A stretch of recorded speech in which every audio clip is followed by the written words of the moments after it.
એક ભગવાને એક માણસે ધોખો કર્યો. ભગવાન કે બીજા બધા સુખી, હું દુઃખી, હું આટલું ભજન કરું છું, નામ લઉં છું, હું જ દુઃખી. ભગવાન કે તો આને અનુભવ કરાવવો પડશે. એટલે ભગવાને કીધું કે તારું એકનું નહીં આવે, બધાને દુઃખ દૂર કરી નાખું. એટલે ગામના ભાઈઓ બહેનો બધાને મિટિંગ કરીને બોલાવ્યા અને ગામનો મોટો ગેટ હતો ને, ગેટ પાસે બધા ભાઈઓ બહેનો આવી ગયા. આખું ગામ આવું તો કે દિવસના કે કરો છો ને, આને હારું મારા કરતા, આને હારું મારા કરતા, ઓને હારું, મને કાંઈ વ્યવસ્થા નહીં, મને કાંઈ બધી આવી તકલીફ. તો હવે એક કામ કરો, અહીં જેટલા બહેનો ને ભાઈઓ આવ્યા છો ને એ બધા તમારા દુઃખના પોટલા ભરી લો. હવના પોટલા હોય ને દુઃખના, દેખાતા ના હોય પણ હોય નાના મોટા બધા, પૂછજો.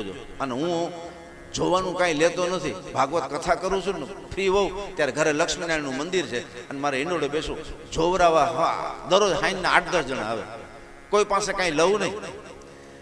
પણ એના દુઃખના પોટલા ખોલે ને ત્યારે મને ખબર હોય કે દુઃખ તો બધી છે. નાની નાની પોટલી, કોઈની મોટી પોટલી, કોઈના પોટલા વાળા આવ્યા છે બધાને, દેખાતા નથી. બાકી માથા ઉપર બધાની પોટલી રાખી. એટલે બધા ભાઈ બહેનોને કીધું કે તમે બધા દુઃખી છો ને, હા પોટલું ભરી લે.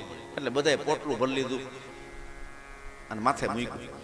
આખા ગામના જો કોઈ રહી ન જાવ, આખા ગામના ભાઈ બહેનો બધા પોટલા ભરી, સફેદ કપડાનું પોટલું ભરીને માથા ઉપર મૂક્યું. કોઈને નાની પોટલી તો કોઈને મોટી પોટલી, કોઈને મોટું પોટલું. એમાં બધાની માન્યતા હતી કે આ કથા વાંચતા હોય ને સુખી હોય. આખો દી ભગવાનની કથા કરે, પછી નામ સ્મરણ લે અને બધાથી સુખી. તે કથાકારો હતા ને એને પોટલા લીધા માથે. પછી બધાને એમ હતું કે રાજા સુખી હોય, એને ખાલી ઓર્ડર જ કરવાનો, કોઈને સજા કરવાની, કોઈને આમ કરવાનું. એ રાજા નહીં પોટલા. પછી દીવાનને કોઈ એમ કે દીવાન સુખી, તો દીવાન નહીં પોટલા. મંદિરના પૂજારી હતા એને માથે પોટલા. પોટલા વિનાનું કોઈ માણસ ન, બધાને પોટલા. નાનો માણસ હતો, નાના નાની પોટલીઓ હતી, પણ પોટલીમાં થાકી ગયા હતા, કારણ વિનાના કે કરતા હતા. એ બધાએ પોટલા ને પોટલીઓ લઈને આખું ગામ આવ્યું અને ભગવાન 4 હાથે ઉભા રહ્યા ગામના દરવાજા પાસે. આવી ગયા બધા છોકરાઓ તો હા પ્રભુ ચાલો હવે એ કે એક કામ કરો, આ પોટલા બધા લઈ આવ્યા. તો હા, એમાં જેને દુઃખ હતું ને એને આવું નાનકડું પોટલું હતું, એને જ આ બધું ઊભું કર્યું હતું. મારા સામે જોતા નથી ને ભગવાન હું રાત દિવસ નામ લેવું, મારે આ દુઃખ દૂર ક્યાં થાય, બીજા બધા સુખી છે એટલે જ ભગવાનના લીલા કરી હતી. બધા પોટલા લઈ આવ્યા. તો હા હવે એક કામ કરો, એક્સચેન્જ પ્રથા રાખી છે. ભગવાને કીધું આમાં એક્સચેન્જ પ્રથા છે, તમે અંદરો અંદર એકબીજાને મળી લ્યો અને કોઈને એમ થયું હોય કે મારે દુઃખ વધારે છે ને આને ઓછું છે તો પોટલાના હાટા કરી શકો, એકબીજા બદલાવી શકો, એક્સચેન્જ કરી શકો. તો બધાએ નક્કી કર્યું કે એ વાત સાચી છે. એટલે પોટલીઓ વાળા હતા ને એ બધાએ પોતાની પોટલી જોઈ અને પછી બીજા સામે જોયું તો એનાથી બીજી પોટલી મોટી લાગી. એ જે પોટલી હતી એનાથી બીજા પોટલા મોટા મોટા. રાજાને કથાકારોને એને તો અવડાવડા પોટલા હતા, દીવાનને, નગર શેઠને. જેટલો મોટો માણસ એટલો પોટલો મોટો. સાહેબ બધું બહારથી લાગે, અંદર હાથ નાખો ને તો દાજી જાય. દુનિયાનો કોઈ માણસ એવો નથી જેને દુઃખ ન હોય, બધાને દુઃખ છે. એક ભજન અને એક સત્સંગ એ દુઃખને દૂર કરી નાખે છે. સત્સંગમાં સમજ આવે છે. ત્યારે નાના નાના માણસોએ કીધું કે આજે મોકો છે, ભગવાન સામેથી કહે છે એક્સચેન્જ કરીને આપણે રાજાનું પોટલું લઈ લેવું છે અને આપણી પોટલી રાજાને દઈ દેવી છે. એટલે નાની નાની પોટલી વાળા છે ને રાજા પાસે જતા હતા. રાજાને કીધું કે અમારે તમારા સામે એક્સચેન્જ કરવું છે. તો રાજાએ કીધું ખુશીથી આવો આવો લાવો તમારું પોટલું. એ કે અમારી પોટલી છે એવડી. તો રાજા તો રાજી થઈ ગયા, તો લાવો ને આ પોટલું તમે લઈ જાઓ. સમજાય છે પોટલું એટલે હું, પોટલી એટલે હું, સમજાય છે?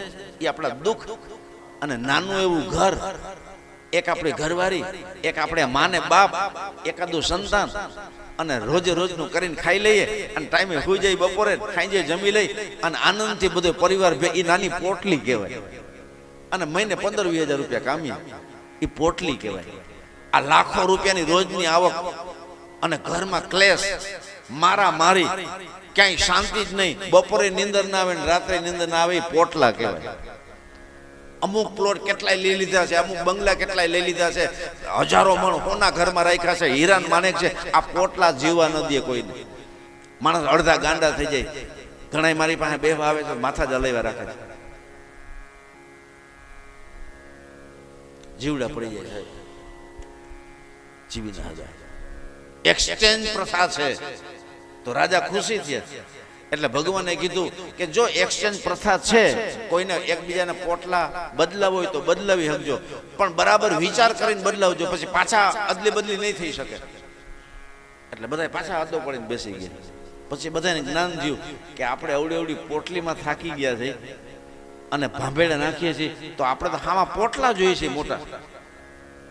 આ ધંધો ન કરાય, જે છે ને એમાં મજા છે. સમજાય છે? જે છે એમાં મજા છે. આપણી પોટલીની આપને ખબર તો છે કે ગોઠણ ગોઠણનું પાણી જ છે. કોકના પોટલા લઈ કારું ભમર પાણી ઊંડું ડૂબીને મરી જવાય, બદલાવા ન જવાય. જેટલી મોટી વ્યક્તિ એટલા મોટા પોટલા. આ ખાસ યાદ રાખજો. જીવન મળ્યું છે તો જીવનમાં પ્રસન્નચિત રહો, પરમાત્માને પ્રેમ કરો. બીજાને ઉપકાર, આપણે બીજાને ઉપકાર કરીએ એના જેવું કોઈ પુણ્ય નહીં, અને બીજાને પીડા આપીએ એના જેવું પાપ નહીં. પાપથી બચો, પાપને તજો અને પ્રભુને ભજો. આ ટૂંકી વ્યાખ્યા છે. આનંદમાં રહ્યો, પ્રસન્નચિત રહ્યો, ખુશ રહો.